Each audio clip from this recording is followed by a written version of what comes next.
अरे यहां नारियल नहीं है, श्रीफल। श्री फलाय नमः, श्री द्रुमाय नमः। चलो ये मंत्र बता देते हैं।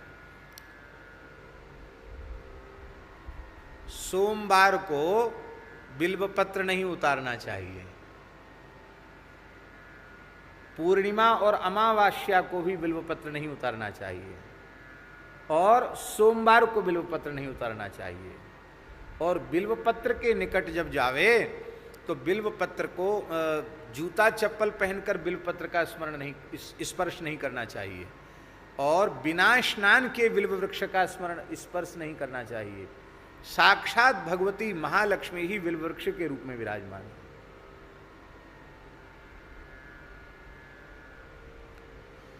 बिल्व वृक्ष के रूप में साक्षात भगवती महालक्ष्मी विराजमान है। इसलिए बिल्व वृक्ष के पूजन का और बिल्व वृक्ष के स्पर्श का मंत्र है श्री फलाय नमः, श्री द्रुमाय नमः। क्या? श्री फलाय नमः, श्री द्रुमाय नमः। ऐसा कहकर के प्रणाम करके तब बिल्वपत्र उतारना चाहिए। श्री फलाय नमः, श्री द्रुमाय नमः। ये श्री ही द्रुम के रूप में, वृक्ष के रूप में। चलो कथा सुनाई देते हैं। ये श्रीफल बिल्व के रूप में लक्ष्मी जी कैसे हुई? श्री सूक्त में भी तो आता है ना, श्री सूक्त में भी आता है ना बिल्व का। क्या आता है? देखो उठ नहीं रहा। हिरण्यवर्णाम हरिणीम सुवर्ण ऋतस्रजाम चंद्राम हिरण्यमीं लक्ष्मीं जात वेदो माँ भाव ताम माँ वह जात वेदो लक्ष्मी मनवगामिनीं यस्याम हिरण्यम विंदेयम गामस्वम पुरुषाम अस्तु पूर्वाम रथमध्याम अस्तिनाद प्रमोदिनीं श्रियम देवी वहे श्रीर्मा देवी युष्टाम कांसोस हृण प्राकाराम आर्द्राम जलतीम तृप्ताम तर्पयंतीम पद्मेष्टाम पदवर्णाम ताम यो पवे श्रियम चंद्राम प्रभास्याम सा ज्वलंतीम श्रीम लोके देवी जुषा मदाम ताम पद्म शरणम हम प्रपदे लक्ष्मीर्मनिषताम ताम प्रणोमि आदित्यवर्णे तपसोदिजातो वनस्पतिस्तव वृक्षोथ विल्वाह। वनस्पतिस्तव वृक्षोथ विल्वाह। वनस्पति जो वृक्ष नाम बिल्व नाम का वृक्ष है वो आपका स्वरूप है। ये वेद में लिखा है। वनस्पतिस्तव वृक्षोत विल्वा तस्य फलानि तपसा नुनंतु मायांतरायाश्च बाह्या अलक्ष्मी ही। उसके जो फल हैं हमारी अलक्ष्मी को नुदंतु, बाहर दरिद्रता का नाश करें। बेल का फल दरिद्रता का नाश करता है। सीताराम। बिल्व का फल, उसका गूदा निकाल करके भीतर का, और उसको गाय के घी में डुबा करके हवन करने से लक्ष्मी जी की विशेष कृपा प्राप्त होती है।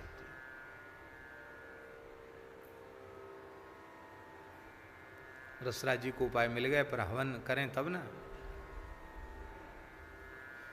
तो ये विशेष, और उतना भी न हो तो लिखा है बिल्व का पत्र, क्योंकि बिल्व फल हमेशा होता नहीं, तो बिल्व पत्र को भी घी में डुबा करके आहुति देने से लक्ष्मी जी की प्रसन्नता प्राप्त होती है। वनस्पतिस्तव वृक्षोथ विल्वाह। एक समय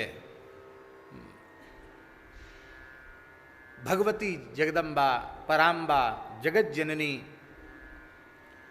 श्री महालक्ष्मी जी ने भगवान नारायण से पूछा, प्रभु आप सदा सर्वदा मुझे प्राप्त बने रहें, मेरा आपसे कभी वियोग न हो, और आपके चरणों में प्रति क्षण हमारी प्रीति बढ़ती ही चली जाए, अनुराग आपके चरणों में बढ़ता चला जाए, ऐसा कोई साधन हमें बताइए।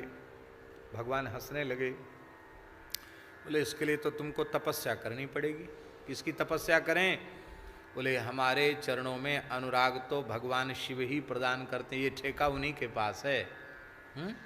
शंकर भजन बिना नर भगति न पावे मोर।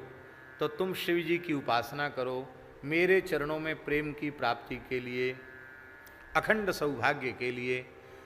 तो लक्ष्मी जी उपासना करने लगी। उपासना करते करते करते वैसे तो वो चाहती तो कैलाश में जाके दर्शन कर लेती, और वो दर्शन अलग है, पर तपस्या करके उपासना करके प्रसन्न करना और भगवान शिव का प्रकट होकर दर्शन देना वो एक अलग बात हुई। तो जैसे ही तपस्या करते करते उपासना करते करते बहुत समय लक्ष्मी जी को बीत गया। अब लक्ष्मी जी ने सोचा कि मैं भगवान शिव का अर्चन करूं। तो अर्चन तो रोज करती ही थी। एक दिन लक्ष्मी जी के मन में हुआ कि मैं 1000 बिल्व 1000 कमल पुष्पों से भगवान शिव का अर्चन करूं, कमल पुष्प से सहस्रार्चन करूं। अब उन्होंने अर्चन आरंभ कर दिया। भोले बाबा ने लीला की। क्या लीला की? 2 कमल के पुष्प चुरा लिए। 2 कमल के पुष्प चुरा लिए। सब चोरी करते हैं, हमारे वृंदावन के ठाकुर जी को दोष नहीं लगाना चाहिए, समय आने पर सब कर लेते हैं। बोल भले ही लीला है, पर 2 कमल चुरा लिए शंकर जी ने। अब पूजन के बीच में उठना, बोलना, संकेत करना, या वो तो भगवती महालक्ष्मी संकल्प करें तो प्रकट हो जाए, पर ये अपनी शक्ति का प्रयोग करना वो भी एक दोष ही है। उपासक बन के उपासिका बन के बैठी हैं। तब उन्होंने विचार किया अब मैं क्या करूं। तब उनके मन में आया कि भगवान श्री नारायण हमारे पयोधरों को खिले हुए कमल का जो बंद जो माने अध खिला हुआ जो कमल है, उस वह उपमा हमारे पयोधरों की भगवान नारायण देते हैं, तो क्यों ना यही कमल हैं, ये कमल ही मैं अर्पित कर दूं। तो उन्होंने तत्काल अपने पयोधर ही कमल के रूप में अर्पित कर दिए। तत्काल भगवान शिव पार्वती प्रकट हो गए। भगवती का स्वरूप तो तत्काल यथावत ही हो गया, पर वो जो अपने पयोधर अर्पित किए थे उसका सिंचन भगवान शिव ने अमृत से किया, और सिंचन करते ही भूमि से बिल्व वृक्ष प्रकट हो गया। इसलिए इसको श्री द्रुम कहा गया, लक्ष्मी जी से प्रकट है ये। और इसमें ब्रह्मा जी, विष्णु भगवान, शिव जी, संपूर्ण देवी देवताओं का निवास इसमें होता है। बिल्व वृक्ष के नीचे 68 करोड़ तीर्थों का निवास होता है। बिल्व वृक्ष के नीचे बैठकर साधन करने से बहुत जल्दी मंत्र सिद्धि होती है। शंकर जी की स्थापना की जरूरत नहीं पड़ती, बिल्व वृक्ष के नीचे सहज शिव जी उसके नीचे विराजते हैं, समस्त देवता विराजते हैं। यही भाव मेरे मन में जब ये कथा आई थी तो हमारे मन में ये भाव आया था, कहीं ऐसा हो जहाँ शिव जी को मध्य में हम विराजें और प्राकृतिक रूप से कम 11-12 बिल्व के वृक्ष हों, और उन वृक्षों का ऐसे झुरमुट बन के प्राकृतिक शिव जी का मंडप बन जाए, जिसमें बिल्व वृक्ष के बीच में बैठकर शिव जी का स्मरण किया जाए, वहीं बैठ के राम राम किया जाए। तो हमारे पुरानी गौशाला में बाबा हैं, ये कर तो रहे हैं वहाँ तैयारी, ये चबूतरा के चारों 10-12 बिल्व वृक्ष लगा करके उसकी तो कुछ दिनों में भगवान की दया से एक विलक्षण बिल्व कुंज बन जाएगी। बिल्व की बड़ी भारी महिमा है। ये जो बिल्व के 3 पत्र होते हैं, 3 पत्ता होता है ना बिल्व के, उन 3 त्रिदलम त्रिगुणाकारम त्रिनेत्रम चतुर्धायुधम, ये 3 जो बिल्व के दल हैं उनमें दाहिने पत्ते में भगवान नारायण विराजमान हैं, बाएं पत्ते में श्री ब्रह्मा जी विराजमान हैं, और बीच का जो ऊर्ध्वमुखी पत्र होता है, ऊपर वाला पत्र, उसमें भगवान महेश्वर भगवान शिव विराजमान हैं। इस तरह से तीनों देवता पत्र में विराजमान है। इसलिए बिल्व वृक्ष को बिना स्नान के नहीं स्पर्श करना चाहिए, और शरीर में सारे शरीर में तेल लगाया हुआ हो तब भी स्पर्श नहीं करना चाहिए। जो मर्यादा बिल्व के लिए है वही मर्यादा तुलसी जी के लिए। तुलसी जी का भी स्पर्श बड़ी मर्यादा पूर्वक करना चाहिए। और महाराज जी, बिल्व का जो फल है ना वो इतना पवित्र होता है कि बिल्व, आप एक बार आपने बेल खाया, बेल का शरबत पी लिया या बेल खा लिया, तो 27 दिन के भीतर यदि मृत्यु हो जाए तो उसकी अधोगति नहीं होगी, उसको नरक नहीं जाना पड़ेगा, वो उत्तम लोकों में जाएगा। एक बार बिल्व भीतर जाने से 27 दिन तक शरीर में उसका दिव्य प्रभाव होता है। हम बड़े भावपूर्वक स्मरण कर रहे हैं। पूज्य श्री प्रभुदत्त ब्रह्मचारी जी ने एक ग्रंथ लिखा है, बिल्व फल अमृत फल। हमको एक बार वह इतना मोटी पुस्तक है, उसको पढ़ने का अवसर मिला है। पूज्य श्री ब्रह्मचारी जी महाराज 12 वर्ष तक बिल्व पत्र और बिल्व फल खा करके ही रहे थे, और 12 वर्ष तक उन्होंने गायत्री की उपासना की थी, और लगभग 300 से ऊपर पुस्तकें उन्होंने अपने जीवन में लिखी। बड़ा अद्भुत जीवन, क्या कहना, अद्भुत जीवन था। और उनके भगवत प्रेम की बात पूज्य गुरुदेव भक्तमाली जी से हमने सुनी। संवत 2001 में, 77 चल रहा है इस समय, माने 76 साल पहले, 76 साल पहले पूज्य ब्रह्मचारी जी ने जो 84 कोस की परिक्रमा निकाली थी, उसमें अपने पूज्य गुरुदेव भी थे। पंडित श्री भक्तमाली जी ने पूरी कथा कही थी भक्तमाल की, और उसमें बड़े बड़े महात्मा थे। तो महाराज जी कहते थे कि जब कीर्तन होने लग जाता था, श्री कृष्ण गोविंद हरे मुरारे हे नाथ नारायण वासुदेव, तो ब्रह्मचारी जी की विशाल जटाएं थीं और वो नाचने लग जाते। ऐसे लगता था मानो साक्षात शिवजी ही कीर्तन के मध्य नाच रहे हों। घंटों रुदन और घंटों मूर्छा हो जाती थी। तो महाराज जी बताते थे कि सब महात्मा नाचते थे ब्रह्मचारी जी के नाचने को, सब नृत्य करते थे। तो और कहते ब्रह्मचारी जी जहां कहीं बढ़िया रज देखते वहीं कबड्डी खेलने लग जाते, कबड्डी कबड्डी कबड्डी कबड्डी, खूब हंसाते भी, जैसे कोई छोटा बच्चा खेले ऐसे खेलते थे पूज्य ब्रह्मचारी जी। तो उन्होंने लिखा है विल्व फल अमृत फल, विल्व की इतनी महिमा है। भगवान शिव की लीलाओं का श्रवण करना, उनके पवित्र नामों का कीर्तन करना, उनके पवित्र चरित्र का चिंतन करना, ये 3 साधन ही वेद में और मुक्ति के बताए गए। अब देखिए, जहां अभी हमने कहा ना कि भगवान नारायण में और भगवान शिव में भेद नहीं है, इसका मतलब है भगवान हरि और भगवान हर, इनके चरित्रों का श्रवण कीर्तन और मनन यही जीव को संसार चक्र से छुड़ाने वाला है, यही वेदों ने निश्चित किया है। और देखो, मैं अपनी बात तुम्हें बताता हूं। सनत कुमार जी कह रहे हैं कि मैं दूसरे दूसरे साधनों का चिंतन करता हुआ एक बार भ्रमित हो गया।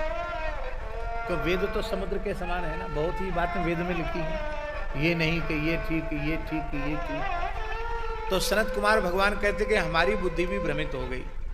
एक बार मैं मंदराचल पर्वत पर पहुंच गया और वहां जाकर कठोर तप करने लग गया। उस समय भगवान शिव ने अपने पार्षद नंदिकेश्वर गण को यहां भेजा और समय दयालुर भगवान सर्वसाक्षी गणेश्वर, वो सर्वसाक्षी गणेश्वर भगवान नंदीश्वर हमारे निकट आए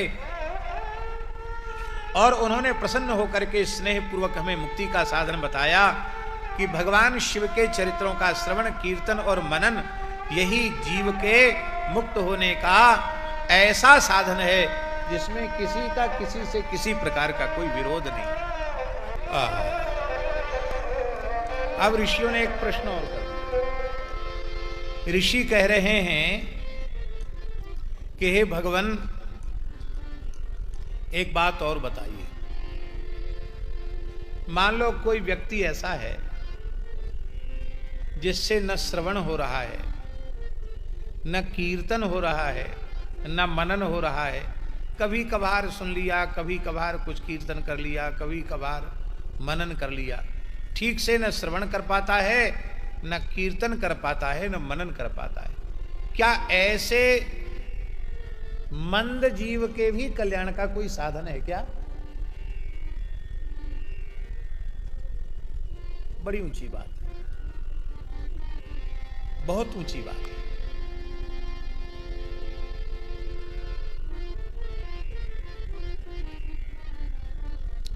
अच्छा, ईमानदारी से अपने आप से पूछो, छाती पर हाथ धर के पूछो, खुद से पूछो, स्वयं से पूछो, जैसा श्रवण बनना चाहिए क्या वैसा श्रवण हम लोगों से बन पा रहा है?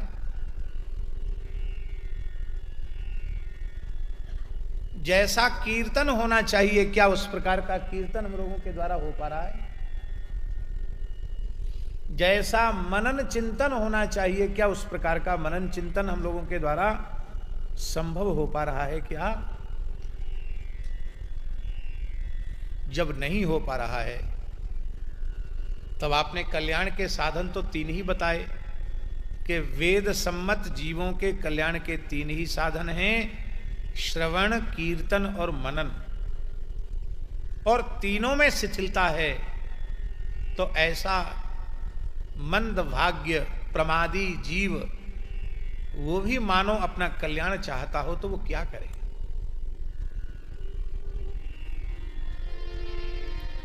सूत जी कहते हैं उस जीव के, महाराज जी वेंकटेश स्वामी जी क्या बात कह रहे थे याद है? कि वेद सम्मत साधन है श्रवण, कीर्तन और मनन, और मान लो तीनों साधन ठीक से न बन पा रहे हों और जीव फिर भी अपना कल्याण चाहता हो, तो उसके कल्याण का साधन क्या है? सूत जी कह रहे हैं कोई साधन जिससे न बनता हो वह साधक भी श्रवणादित्रिके शक्तो लिंगम वेरम च शंकरम संस्थाप्य नित्यमभ्यर्च करेत संसार सागरम। बेर और लिंग ये दो स्वरूप हैं शिव जी के। बेर माने होता है प्रतिमा और लिंग भगवान शिव की प्रतिमा और भगवान शिव का लिंग। इसको बहुत सरल शब्दों में समझें। लिंग शब्द का अर्थ क्या होता है? लिंग शब्द का अर्थ होता है लक्ष्म, चिन्ह, प्रतीक। भगवान शिव के प्रतीक को लिंग कहा गया। लिंग शब्द से अन्यथा अर्थ आप लोग मत लेना। भगवान शिव के दो स्वरूप हैं, एक सकल और एक निष्कल। निष्कल माने निर्गुण निराकार। निर्गुण निराकार उनका स्वरूप है शिवलिंग। उसमें न मुख है, न हाथ है, न पैर है, न नाक है, न श्रवण है, और सब कुछ न होते हुए भी सब कुछ है। बिनु पद सुने, बिनु पद चले सुने, बिनु काना, कर बिन कर्म करे विधि नाना, वो स्वरूप है शिवलिंग का। और एक स्वरूप है वेर। वेर माने उनकी प्रतिमा, जिसमें उनके पूरे स्वरूप का दर्शन हो। इसलिए संपूर्ण पूजा तब होती है जब लिंग और वेर दोनों एक साथ हों। इसलिए प्रतिमा ना हो तो कम से कम चित्रपट ही सही। भगवान शिव पार्वती का पूरे शिव परिवार का एक चित्रपट अवश्य शिवालय में रखना चाहिए। प्राचीन परंपरा शिवजी का जहां लिंग होता है शिवजी की मूर्ति भी होती है। तो जो श्रवण कीर्तन मनन ना भी कर सके वो अपने घर में शिवलिंग की स्थापना कर ले, शिवजी की स्थापना कर ले, और रोज शिवजी को बहुत सस्ती सेवा पूजा है। शंकर जी सब देवता महंगे हैं, शंकर जी सबसे सस्ते हैं। एक लोटा जल चढ़ा दो, ऐसे ऐसे करके गाल बजा दो, बग बग बम बम बम बम कर दो, उसी में शंकर जी प्रसन्न हो गए। थोड़े अक्षत चढ़ा दो, बिल्वपत्र चढ़ा दो, और कोई महंगा वाला फूल नहीं, आक धतूरे का फूल आप चढ़ा दो, इतने से ही भगवान शिव प्रसन्न हो जाते। कोई साधन न बने, रोज शिवलिंग का अर्चन करो, इतने से भी तुम संसार सागर से मुक्त हो जाओगे।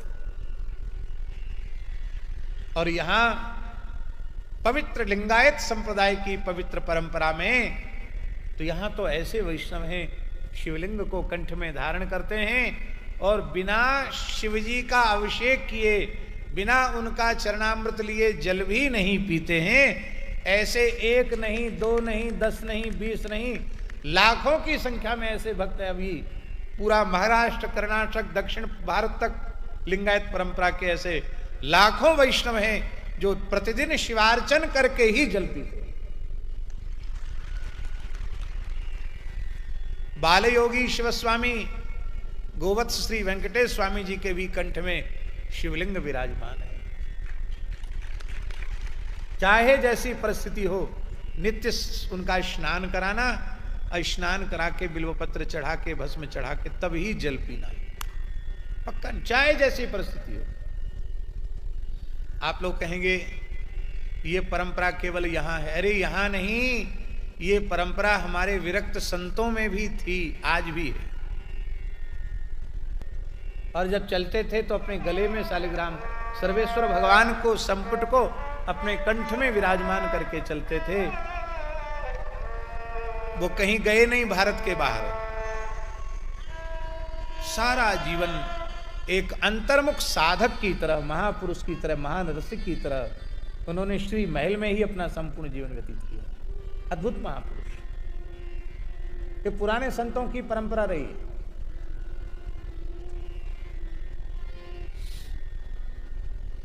हरिद्वार का कुंभ था,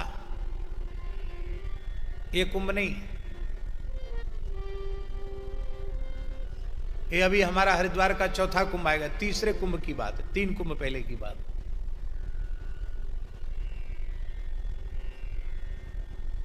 तब डाकोर में ही अपना छत्ता लगता था, तो अपने लालजी शालिग्राम जी पहले से कुंभ में चले गए, संत ले गए, और हम खाक चौक में